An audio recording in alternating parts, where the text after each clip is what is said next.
people, veteran entertainment journalist and television host Winford Williams was involved in a motor vehicle crash on Sunday morning.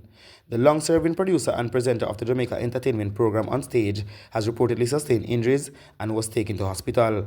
Preliminary information suggests Williams' vehicle collided with a tour bus. 2 other passengers in the vehicle are said to have escaped unharmed. At this time, authorities have not yet confirmed the severity of Williams' injuries or the exact circumstances, including the precise location and timing of the crash. People, anybody can crash as long as you drive a motor vehicle on the road. But the greatest thing about it right now, I start telling you, say, someone was killed in that accident. 2 persons escaped unharmed and Winford is in hospital. So, I wish Winford a speedy recovery. But nah lie, to how the car look, people see it up on the screen, this man could have been dead, plus the 2 others. But God is so good, they came out alive.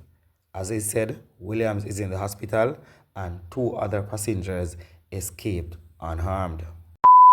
The Central Village Police in St. Catherine are trying to ascertain the identity of a man whose body was seen floating in a river in Caymanas Bay on Sunday. Investigators say the matter is being treated as a case of suspected drowning. It is reported that about 6:40 p.m., passers-by stumbled upon the body in the river. The police were summoned and the body removed to a funeral home for a post-mortem examination. The Bagwalk police in St. Catherine have launched an investigation into a collision that resulted in the death of a 30-year-old man on Friday. He has been identified as Sandali Henry, a farmer of Church Road, Bagwalk, St. Catherine. Reports are that about 7:30 p.m., Henry was riding a motorcycle in Magazine Lane, Bagwalk, when he reportedly lost control of the cycle, which slammed into a 2013 Toyota Probox motorcar that was parked on the roadway. The motorcar and the motorcycle, which was reportedly not affixed with a registration plate, were extensively damaged. Henry was transported to hospital where he was pronounced dead. Prime Minister Andrew Olney says while he will not comment on the puzzling opposition to the school bus system, he says our investments in public transportation are not just about comfort and convenience for the community public, nor are they simply about affordability, though those are essential goals. He urges every Jamaican listening to understand that these investments are part of a broader long-term strategy for national development. While I will not comment on the puzzling position of those who oppose the school bus system, I will say that the investments that we are making in public transportation are designed, yes, to improve the comfort and convenience of the traveling public. They are designed to improve the affordability for the general public. But I invite every Jamaican listening to my voice today to consider that there are higher level objectives that we intend to achieve by the investments we are making in public transportation. Firstly, our economy could be characterized as a stable economy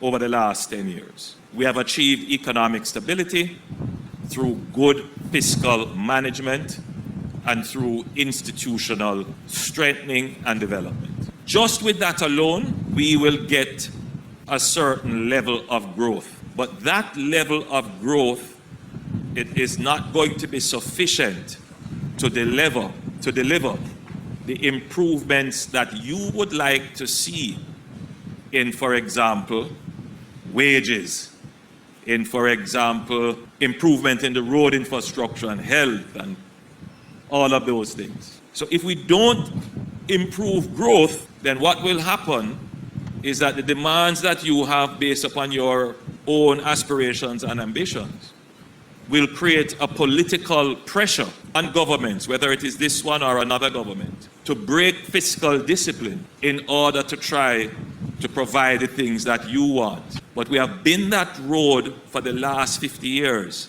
and all it has gotten us into is economic problem. Because in order to provide the things that you would want, with the political pressure brought on by elections and other considerations, governments then tend to want to borrow. They will tend to run deficits. They will tend to want to spend what they have not earned. And that puts us into economic problems. which then prevents us from getting the things that you want in the first place. So the only way to prevent that from happening, this what I call a vicious cycle of government saying they're trying to provide for the people, making all kinds of promises, not raising the money through growth, going on borrowing it to finance development, and then have to pay it back. And in order to pay it back, they have to spend less on the dreams and aspirations and visions of the people, and you end up in a vicious cycle till you become bankrupt. Notice how I've put it. You, the people of the country, also have a responsibility in how the country is run. So leaders have to be very careful and strategic not to fall in the populism trap. And I'm saying this because we are in an election mode and we are seeing where the populism trap is emerging. Now, to get growth, you have to focus on productivity. When we talk about growth, the individual doesn't see themselves in growth. Growth is something that the economy does. But that's not the case. Growth is the sum of your increased productivity. If everyone is growing, everyone is doing well, everyone is producing more, our economy grows. So then the challenge for the government is, how do we get every single Jamaican to produce more? There are many ways to do this. There are many factors you have to consider. Give them more training and skills. Get your people trained. Get them skilled. Security. If people don't have to worry about locking down their communities at night and have to hide under their beds, and businesses have to shut because of crime and violence, the economy will grow. There you have it from the Prime Minister, Dr. Andrew Holness. Let me know what you all think about what he just said in the comment section. And please, guys, press the like button on the video. I am asking you kindly to press the like button. It is very important you do so. Big up on yourself in real life. I'm out.